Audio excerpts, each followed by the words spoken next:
요즘은 초음파상에서 의심스러운 모양이 있어요. 그 단계가 있는데 그 환자들이 많이 이야기해요. 도대체 이상한 소리를 한다. 네. 암이면 암이고 아니면 아닌 거지. 네. 암 의심이 도대체 뭐냐, 그죠?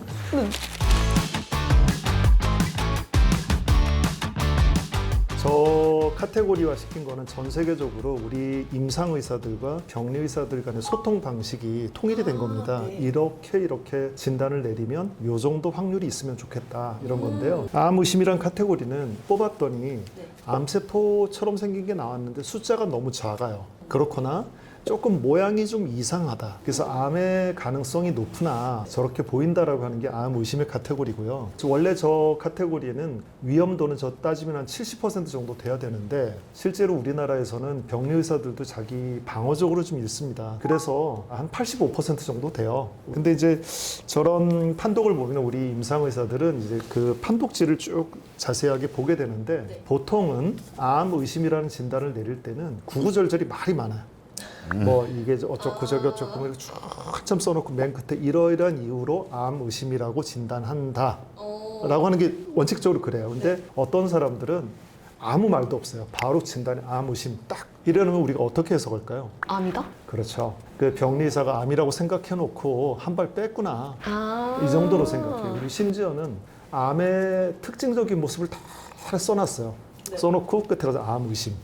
이것도 역시 한 발 뺀 거예요. 약간 내 맘 알지? 이런 느낌으로 약간 알지? 당신이 알아서 하라. 이런 생각인 거죠. 그래서 이제 우리는 이제 그렇게 판단을 합니다. 근데 아무리 되게 작은 바늘로 세포를 뽑아내는 거라 해도 좀 너무 애매한 것 같아요. 좀 아리까리한 것 같은 기분이 드는데 뭔가 좀 더 정확하게 하면 더 좋지 않을까요? 세층의 검사라는 거는 사실 샘플링이에요. 샘플링.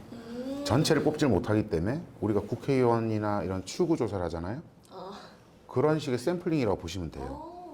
그래서 이 혹이 암세포가 있다도 꼭 암 조직으로만 전부 다 이루어졌느냐 그런 건 아니고 뭐 혈관도 있을 것이고 양성 조직도 있을 것이고 암이 전부 다 암세포면 얼마나 좋겠어요. 그렇게 되면 진단율이 굉장히 높아지겠죠. 그래서 우리가 이게 여러 개가 섞여 있는 그런 혹이 중에서 암세포를 뽑아낸다는 거는 굉장히 쉽지는 않은 이야기이긴 합니다.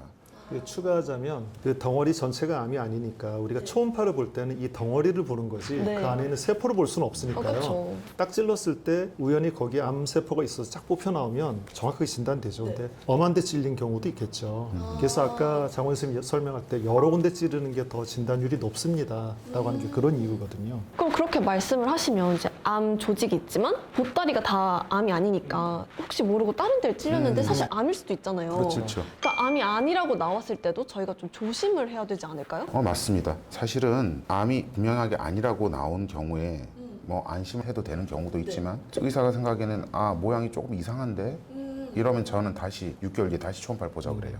그래서 6개월 뒤에 혹이 모양이 변하거나 크기가 커지지 않나 이 정도를 보는데 그렇지 않다, 커지거나 모양 변하지 않다 그러면 사실은 조금 더 안심해도 되는데 그게 좀 변했다 그러면 저는 다시 세층 검사를 하자고 해요. 그러면 카테고리 3에 비정형 세포라는 게 있잖아요. 방금 말씀하신 것처럼 모양이 좀 이상하다.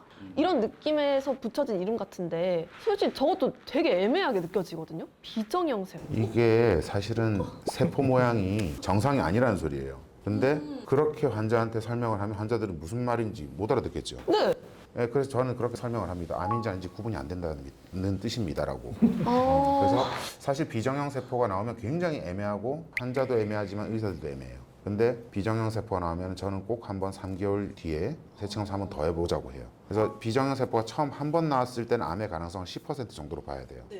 근데 우리 기관에서 연구한 결과 비정형 세포 2번 나왔던 환자들을 수술해 보니 암의 가능성을 따져보니 60%란 말이죠.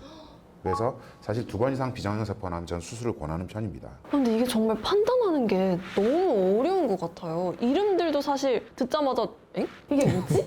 이런 생각이 너무 들고 그렇게 저도 얘기를 들으면 세포가 정상은 아닌데 암은 아닙니다. 이러면 전 진짜 너무 답답할 것 같거든요. 좀 더 암을 짐작할 수 있는 그런 증상 같은 걸 말해주시면 좋을 것 같아요. 그거 하기 전에 이야기를 좀 하면 우리가 저것만 가지고 판단하는 건 아니에요. 초음파 생긴 모양도 봐야 되고 그분의 이제 과거력도 봐야 되고 뭐 이런 여러 가지를 다 종합해서 판단하는 것이지 저것만 갖고 판단하는 건 아니기 때문에 그래서 경험이 많은 기관이나 경험이 많은 의사들이 중요해요.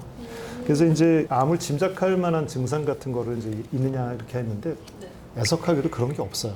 그게 갑상선암의 문제예요. 뭐 여러 가지 증상들이 있는데 갑상선암이 이제 초기에는 뭐 증상이 없는데 더 많이 커져서 그 뒤에 기도도 있고 식도도 있고 목소리 신경 뭐 혈관 이런 게 많은데 그런 걸 침범하고 나면 이제 증상이 오게 되는데요. 가장 특징적으로 많이 오는 게 이제 목소리 변성이 와서 발견되는 경우가 꽤 있어요. 근데 정말 제가 들어보니까 좀 위험한 것 같아요. 이제 초기에 발견해서 예방을 하거나 미리 딱 치료하면 좋은데 어느 정도 커지고 그래야지만 증상이 나타나는 거니까 되게 위험한 것 같이 느껴져요. 그리고 사실 저도 목소리 변성이 진짜 잘 되거든요. 설마 저도?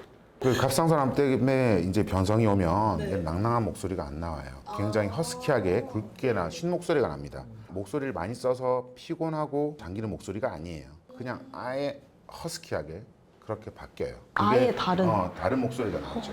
선생님, 제 목소리가 이래요. 그렇죠. 이렇게 나와요. 아까 이제 장학수 교수님 말씀하신 것처럼 경험이 많은 병원, 경험이 많은 의사를 찾아가야 된다고 했는데 두 분이 또 너무 바쁘시잖아요. 그러니까 저희 채널에서만큼은 저희만의 그 자가 체크리스트처럼 그런 리스트로 목에 혹이 만져질 때 증상 그리고 뭔가 제가 주의해야 될 사항 이런 걸 말씀해 주시면 좋을 것 같아요. 그래서 한번 만들어 봤는데요. 여러 가지를 종합해서 만들었어요. 갑상선이 이제 자기가 이제 만져봤을 때 갑상선 부위는 요 남자들 나비 넥타이 매는 요 부분이라 그랬습니다. 여기를 만져봤을 때 딱딱하게 만져지는 뭔가 덩어리가 있다. 근데 이렇게 아래로 이렇게 훑어봤는데 이게 땡겨 올라오는 놈도 있고 땡겨 올라오지 않는 놈도 있겠죠. 그러니까 딱딱하게 땡겨 올라오지 않는 걸 고정되어 있다, 고착되어 있다 이렇게 표현해요. 그런 호흡.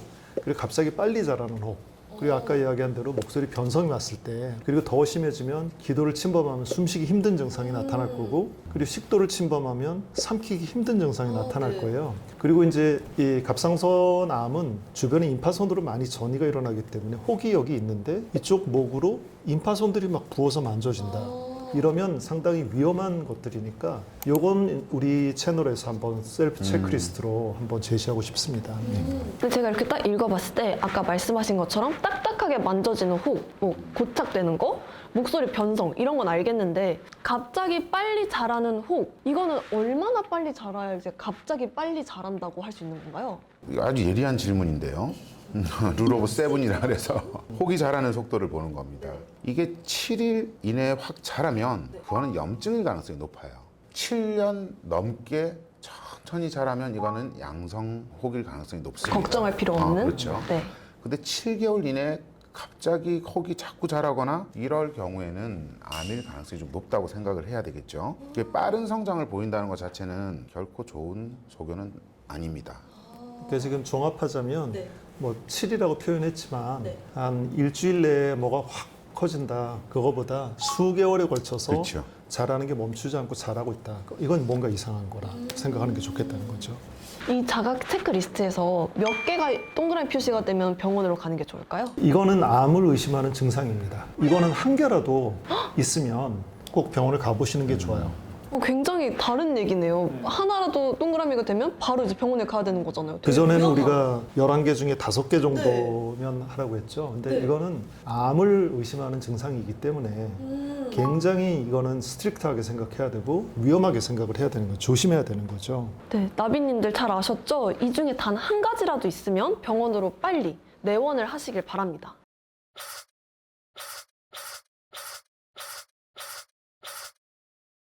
저희가 이번에 또 자가 체크리스트를 하나 더 완성을 했어요. 이제 저희가 체크리스트 전문 채널, 전문 의사라고 불리는 날이 올지도 모르겠는데 오늘은 이제 여기까지 하도록 하고 다음 시간에는 저희가 어떤 것에 대해서 배우죠? 그럼 다음 시간에는 이제 이런 혹이 발견됐는데 뭔가 검사를 했더니 암이 의심된다. 이제 암에 대해서 뭔가 생각을 해야 될 시기가 되었다라고 하면 우리가 뭘 할 건가 한번 이야기를 해보고 싶습니다.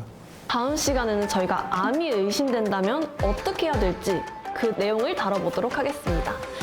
여러분 오늘도 수고하셨습니다. 네, 감사합니다. 감사합니다. 감사합니다. 네.